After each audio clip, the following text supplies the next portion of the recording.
Hi అండి. అందరికీ నమస్కారం. Welcome to my channel. ఈ వీడియోలో ఏపీ ప్రభుత్వ ఉద్యోగ పెన్షనర్లకు ఈ సెప్టెంబర్ నెలలో విడుదల అయ్యేటటువంటి డీఏ, డీఆర్ ఎర్రర్స్ లిస్ట్ ఎవరికి ఎంత వస్తుంది అనే పూర్తి వివరాలు వీడియోలో తెలుసుకుందాము. వీడియోని అయితే ఎక్కడ కానీ స్కిప్ చేయకుండా ఎండ్ వరకు చూసేయండి. అప్పుడు ఇన్ఫర్మేషన్ పూర్తిగా అర్థమవుతుంది. అలాగే వీడియో చూస్తున్న ప్రతి ఒక్కరు వీడియోకైతే లైక్ చేయండి ఫ్రెండ్స్. ఈ వీడియోని తోటి ఉద్యోగ పెన్షనర్ మిత్రులతో అయితే షేర్ చేయండి. కొత్తగా మన ఛానల్ చూస్తున్నవారు ఇంకా ఎవరైనా సబ్స్క్రైబ్ చేసుకోకుంటే వెంటనే మన ఛానల్‌ని సబ్స్క్రైబ్ చేసుకోండి. దీని ద్వారా నేను చేసే లేటెస్ట్ వీడియోస్ అన్నీ మీ వరకు రీచ్ అవుతాయి. ఇక ఆలస్యం చేయకుండా వివరాల్లోకైతే వెళ్ళిపోదాము. ఫ్రెండ్స్ ఇక విషయానికి వచ్చినట్లయితే ఆంధ్రప్రదేశ్ ప్రభుత్వ ఉద్యోగులు మరియు పెన్షనర్లు ఎంతో కాలంగా ఎదురుచూస్తున్న కరువు భత్యం, డీఏ, కరువు సహాయం, డీఆర్ బకాయిల చెల్లింపు అంశం కొత్తగా కొలువుతీరిన ప్రభుత్వం ముందు అతిపెద్ద సవాలుగా అయితే నిలిచింది. గడిచిన ప్రభుత్వ హయాంలో పలు దఫాలుగా డీఏలు ప్రకటించినప్పటికీ వాటికి బకాయిలు మాత్రం పేరుకొని పోయాయి. సుమారు 25,000 కోట్లకు పైగా ఉన్నటువంటి బకాయిల చెల్లింపుపై ప్రభుత్వం ఎలాంటి ప్రణాళికతో ముందుకు వెళ్తోందనే దానిపైన సర్వత్రా ఆసక్తి నెలకొంది.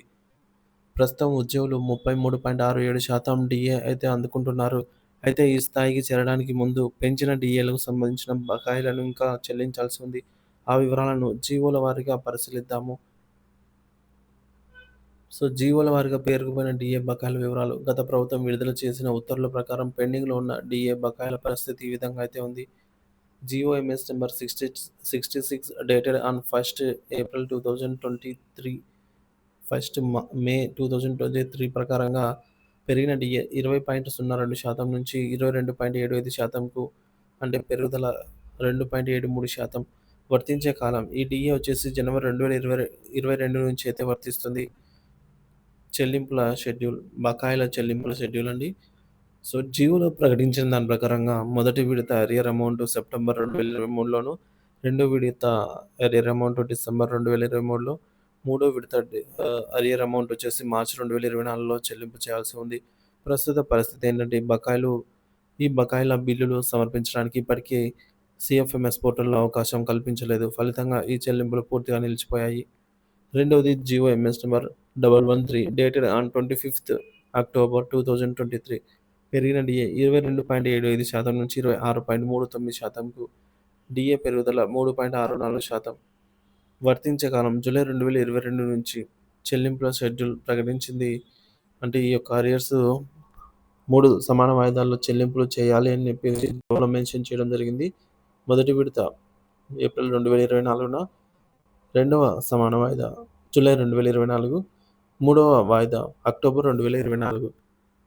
ప్రస్తుత పరిస్థితి ఈ బకాయిలకు సంబంధించిన బిల్లులు పెట్టేందుకు కూడా సీఎఫ్ఎంఎస్‌లో ఆప్షన్ ఎనేబుల్ కాలేదు.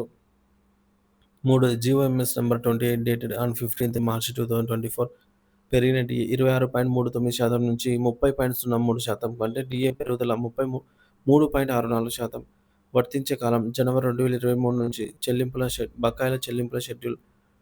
జీవో ప్రకారంగా first instalment amount August 2024, second instalment amount November 2024, third instalment amount February 2025. ప్రస్తుత పరిస్థితి షెడ్యూల్ ప్రకారంగా చెల్లింపులు సమీపిస్తున్నప్పటికీ బిల్లుల ప్రక్రియ ఇంకా ప్రారంభం కాలేదు. ఇక నాలుగోది జీఓఎంఎస్ నంబర్ 30 డేటెడ్ ఆన్ 15థ్ మార్చ్ 2024 పెరిగిన డీఏ 30.03% నుంచి 33.67%కు అంటే డీఏ పెరుగుదల 3.64%. వర్తించే కాలం జూలై 2023 నుంచి బకాయిల చెల్లింపుల షెడ్యూల్.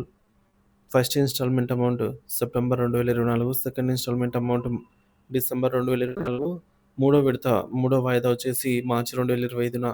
ప్రస్తుత పరిస్థితి ప్రస్తుతం ఉద్యోగుల వేతనంలో కలిపి ఈ డీఏ కలిపి వస్తున్నప్పటికీ బకాయిల చెల్లింపులకు సంబంధించి ప్రక్రియ ఇంకా మొదలు కాలేదు. సిపిఎస్ ఉద్యోగుల ప్రత్యేక బకాయిలు ఇతర సమస్యలు.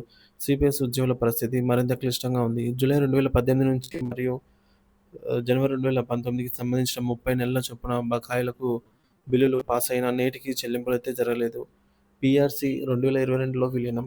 జూలై 2019 నుంచి జూలై 2021 వరకు 5 విడతల డీఏ బకాయిలను పీఆర్సీ 2022లో అంటే 11వ పీఆర్సీలో కలిపేశారు. ఈ బకాయిలు ఎప్పుడు ఎలా చెల్లిస్తారనే దానిపైన స్పష్టత లేదు. కరోనా కారణంగా ఫ్రీజ్.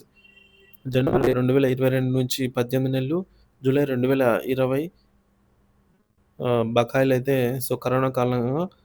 కరోనా కారణంగా అయితే చూపి ప్రభుత్వం నిలిపివేసింది. అవి తిరిగి చెల్లిస్తారా లేదా అనే దానిపై అనిశ్చితి కొనసాగుతోంది. కేంద్ర ప్రభుత్వం కూడా చేతులెత్తేసిందనమాట.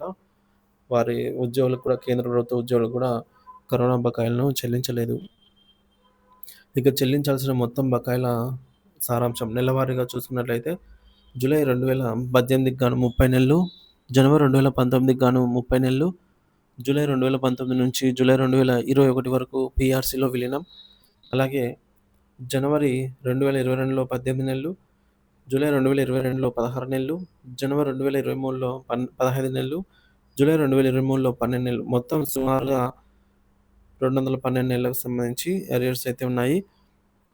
మరి బేసిక్ పే ప్రకారంగా అంచనా వేయబడినటువంటి టేబుల్ అయితే చూద్దాము. ఎవరెవరికి ఎంతెంత అమౌంట్ రావాలి అనేది. జూలై 2018 నుంచి జూలై 2023 వరకు పేరుకుపోయిన బకాయిలు ఉద్యోగి బేసిక్ పేని బట్టి సుమారుగా ఎంత ఉండొచ్చు అని టేబుల్‌లో అయితే చూద్దాము. గమనిక ఏంటంటే ఈ అంకెలు కేవలం అంచనా మాత్రమే. కొన్ని బకాయిలు ఫ్రీజ్ అవ్వడం జరిగింది. కొన్ని బకాయిలను పీఆర్సీలో విలీనం చేయడం జరిగింది. కావ కాబట్టి వాస్తవ మొత్తంలో మార్పయితే ఉండవచ్చు. 20,000 బేసిక్ పే వారికి మొత్తం రావాల్సిన DA, DR arrear amount 1,54,000. 25,000 basic pay వారికి 1,92,000. 30,000 బేసిక్ పే వారికి 2,31,000. 40,000 బేసిక్ పే వారికి 3,08,000. 49,000 బేసిక్ పే వారికి 3,78,000. 56,000 బేసిక్ పే వారికి 4,32,000. 68,000 బేసిక్ పే వారికి 5,24,000. 81,000 బేసిక్ పే వారికి 6,25,000. 98,000 బేసిక్ పే వారికి 7,56,000. ఈ విధంగా అయితే చెల్లించాల్సి ఉంది. ఇంకా కొత్తగా ప్రకటించాల్సిన డీఏలు. సో, పైన పేర్కొన్న బకాయిలతో పాటుగా మరో 3 డీఏలు కొత్తగా ప్రకటించాల్సి ఉంది. అవే జనవరి 2024 డీఏ, జూలై 2024 డీఏ, జనవరి 2025 డీఏ. ఈ డీఏలను ప్రకటించి వాటి బకాయిలను పేరుకుపోకుండా సకాలంలో చెల్లించడం కూడా ప్రభుత్వానికి ఒక సవాలే. ప్రభుత్వం ముందు ఉన్నటువంటి మార్గం మరియు ప్రణాళిక. ప్రభుత్వ వర్గాల సమాచారం ప్రకారం ఈ బకాయిలను ఒకేసారి చెల్లించడం అసాధ్యం. అందువల్ల ప్రభుత్వం ఈ క్రింది విధంగా ముందుకు వెళ్ళే అవకాశం ఉంది. విడతల వారీ చెల్లింపు. మొత్తం బకాయిలను తమ 5 ఏళ్ల పాలనా క్రమపద్ధతిలో విడతల వారీగా చెల్లించేందుకు ప్రణాళిక సిద్ధం చేస్తోంది. ఉద్యోగ సంఘాలతో చర్చలు. ఈ నెలాఖరులోగా ఉద్యోగ, ఉపాధ్యాయ, పెన్షనర్ల సంఘాలతో చర్చలు జరిపి అందరికీ ఆమోదయోగ్యమైన చెల్లింపుల షెడ్యూల్‌ను ఖరారు చేయనుంది. నెలవారీ కేటాయింపులు. బకాయిల చెల్లింపు కోసం ప్రతి నెల బడ్జెట్ నుంచి సుమారుగా 4,000-5,000 కోట్లను కేటాయించే యోచనలో ఉన్నట్లు తెలుస్తోంది. లక్షలాది మంది ఉద్యోగులు, పెన్షనర్ల జీవితాలతో ముడిపడి ఉన్నటువంటి డీఏ బకాయిల చెల్లింపు అంశం కేవలం ఆర్థికపరమైనదే కాకుండా ప్రభుత్వ విశ్వసనీయతకు కూడా ఒక పరీక్ష. కొత్త ప్రభుత్వం ఈ బకాయిల చెల్లింపుపై స్పష్టమైన, పారదర్శకమైన విధానాన్ని ప్రకటించింది. ఉద్యోగ వర్గాల్లో నెలకొన్న ఆందోళనను తొలగించాల్సిన అవసరం ఎంతైనా ఉంది. ప్రభుత్వం నుంచి వెలువడే అధికారిక ప్రకటన కోసం అందరూ ఆశగా అయితే ఎదురు చూస్తూ ఉన్నారు.